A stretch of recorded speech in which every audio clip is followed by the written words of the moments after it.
कब से कह रहा हूँ, एक बार तो संभाल ले आकर अपने बाप को। सिर्फ माँ तेरी है, बाप अभी जिंदा है। देखना मेरा क्या हाल हो गया, कुछ भी ढंग का नहीं मिलता। सुभाष जी ने अपनी बेटी रिया को फ़ोन पर ही सुनाना शुरू कर दिया। माँ की फ़िक्र थी, बाप की कोई फ़िक्र नहीं है। जब से माँ गई है, एक बार झाँका तक नहीं, बाप किस हाल में है। रिया की माँ को मरे हुए अभी 6 महीने ही हुए थे। तब वो करीब 15 दिन रुकी भी थी। सूरत से लखनऊ रोज़ रोज़ आना मुमकिन भी नहीं है और माँ के बिना जाने का मन भी नहीं कर रहा था।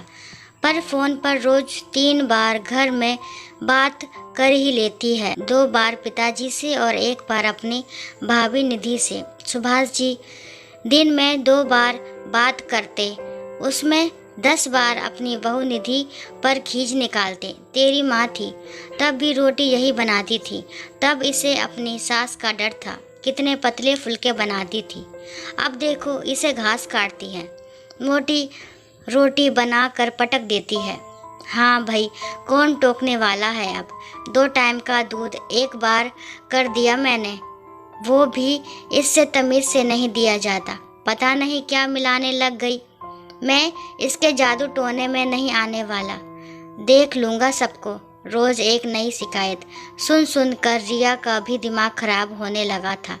वैसे निधि उसकी बहुत अच्छी दोस्त भी थी। 8 वर्ष हो गए निधि को उसकी भाभी बने। दोनों हमेशा हम जोली की भांति रहती हैं। वो जानती है निधि का स्वभाव कितनी मिलनसार और केयर करने वाली है। माँ की 8 वर्षों तक जो उसने सेवा की वो भी किसी से छुपी नहीं है।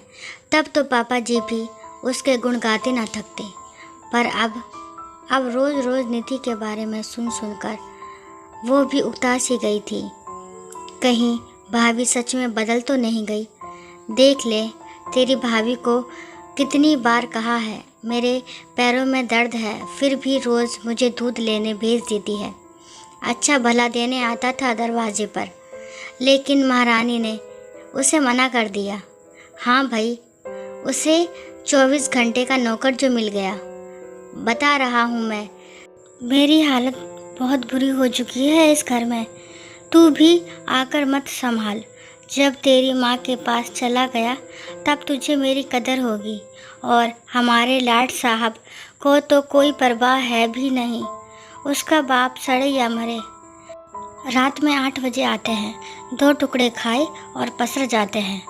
बाप के लिए उसके पास 2 घड़ी का भी वक्त नहीं है कि आकर बाप का हाल चाल ही पूछ ले। पत्नी अलग से मनमानी कर रही है, बेटे को कोई मतलब नहीं है। अरे तो पापा, भाई तो पहले भी कहाँ बात कर पाता था, उसे नौकरी से वक्त ही कहाँ मिलता था। रिया ने भाई का पक्ष लिया। मैं कुछ नहीं जानता, तू आ जा बस एक बार। आज फिर देख उसने कितनी मोटी रोटी बनाई। आज तेरी माँ जिंदा होती तो इसकी क्या मजाल थी, ये ऐसी मनमानी करती। सुभाष जी ने कहा, तू आ जा, कुछ दिनों के लिए मेरा दिल भी लग जाएगा। अब बहू तो बेटी बन नहीं सकती। अब धीरे धीरे रिया को भी लगने लगा, कहीं निधि भाभी बदल तो नहीं गई, कहीं उसकी भाभी लापरवाह तो नहीं हो गई। वो भी क्या करे, रोज़ एक ही बात सुनते सुनते उसे भी लगने लगा है कि अब निधि को समझाने की ज़रूरत है। पर फ़ोन पर कैसे? चलो, राखी तो आ ही रही है। वैसे भी माँ के जाने के बाद पहला त्यौहार है, क्यों ना लखनऊ का एक चक्कर लगा लिया जाए। भाभी को भी डर रहेगा, मेरे पापा अकेले नहीं हैं, उनकी मनमानी नहीं चलेगी। रिया ने पुनः सोचा और अपने पति से कहे फिर टिकट कटवा ली। और रिया को देख सुभाष जी ने कहा, चलो तुम्हें बाप की सुध तो आई।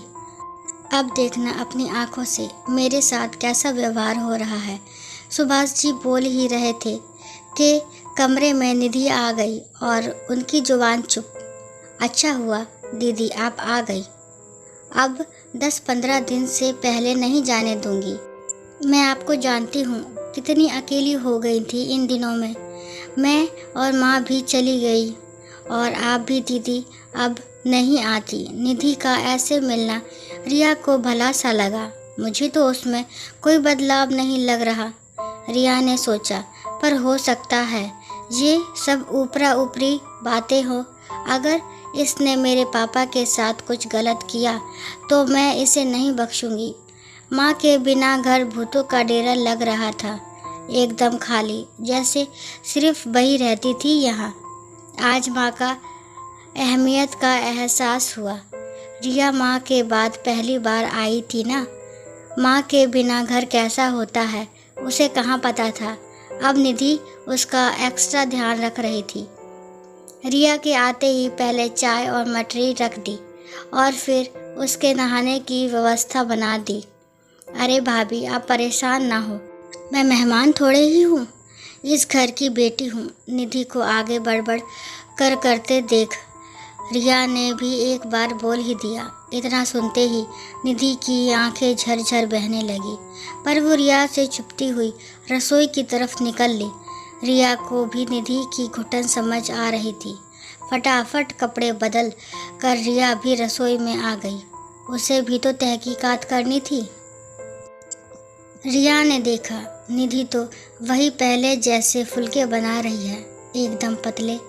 शायद उसे देखकर बना रही हो। रिया ने सोचा, बहू मेरा भी खाना परोस दे।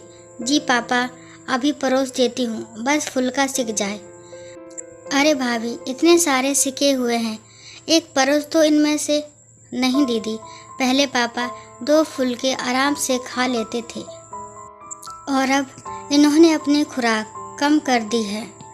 जिद करके डालूं तब गुस्सा करते हैं, फिर माहौल बिगड़ता है।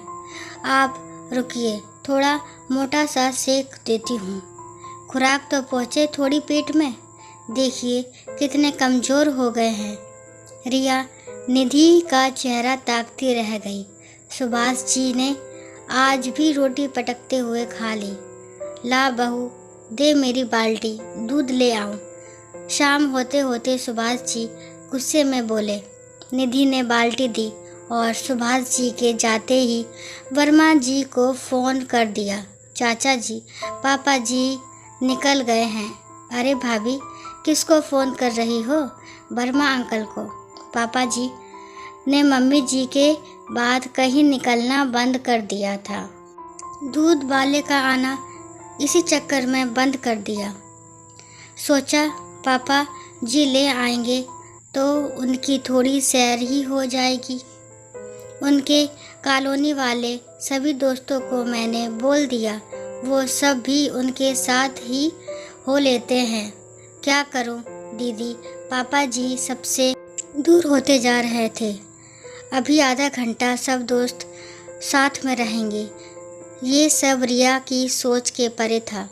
वो सिर्फ निधि को निहार रही थी। ये क्या कर रही हो भाभी? अरे वो पापा जी आजकल बड़ी मुश्किल से एक बार ही दूध लेते हैं। पहले तो बादाम मुनक्का सब लेते थे, पर अब उन्होंने सब बंद कर दिया है। फिर इन्हें कब्ज़ हो जाती है, इसलिए बादाम मुनक्का की पेस्ट बनाकर दूध में मिलाकर दे आती हूँ, कुछ तो पहुँचे इनके पेट में। रिया निरुत्तर होकर उसका चेहरा ताक रही थी। अब क्या बचा था? अपने पिता की, उनकी माँ की जैसे उनका ध्यान रखने वाली उनकी बहू के लिए उसके पास कोई शब्द न थे। अब रोमा को अपनी सोच पर शर्म आ रही थी। मैंने क्यों पापा की बातों पर यकीन किया? काश पापा भाभी को समझ पाते। रिया मन में ही सोचने लगी। कह दे अपनी भाभी से, इसे जाना हो तो जा आए अपनी माँ के पास 2-3 दिन, तब तक तू रहेगी यहाँ। कोई ये ही ठकुराई नहीं है इस घर की, इसके बिना काम नहीं चलेगा जैसे। अरे मैं जी लूँगा, उसके बिना सारा काम हो जाएगा। सुन के निधि की आंखों में आंसू आ गए। उसने भी सोचा पापा जी शायद चिढ़ने लगे हैं। जा ही आती हूँ माँ पापा के पास, वैसे भी पूरा 1 साल हो गया। पहले मम्मी जी की तबीयत की वजह से नहीं जा पाई थी, अब चली जाती हूँ। भाभी, पापा ठीक कह रहे हैं, आप अपनी पैकिंग कर लें। मैंने भाई को बोल दिया है, वो टिकट बनवा देगा आप दोनों की। रिया ने कहा, पापा, आपको भाभी के सामने ऐसे नहीं बोलना चाहिए था। आप जानते भी हैं उन्हें कितनी ठेस पहुंची होगी। रिया ने अपने पापा को समझाते हुए कहा, सब जानता हूँ, वो मोटी रोटी, वो मिलावटी दूध, मुझे नौकर बनाकर दूध लेने, कभी सब्जी लेने भेजना। उसका मन कितना पवित्र है, किंतु तुझे भी तो बुलाना था, इसलिए तुझे इतना सुना कर बुलाया, ताकि उसे भी कुछ दिन अपने माँ पिताजी के पास भेज सकूं। पहले तो तेरी माँ थी, वो सब देख लेती थी, अब वो मेरे चक्कर में अपना सब कुछ खो देगी। ये भी जानता हूँ, अगर मायके में समय समय पर ना जाओ तो भाई भतीजे अस्तित्व भूल जाते हैं कि उनकी कोई बहन बुआ भी है। सबको उसके बिना रहने की आदत हो जाएगी, इसलिए बेटियों को पिहर जाते रहना चाहिए। दोस्तों, उम्मीद करती हूँ ये कहानी आपको पसंद आई होगी। अगर कहानी पसंद आती है तो मेरे चैनल को लाइक, शेयर और सब्सक्राइब करना ना भूलें। और इस कहानी के बारे में आपके क्या विचार है कमेंट बॉक्स में ज़रूर बताएं। और लास्ट तक कहानी को सुनने के लिए थैंक यू।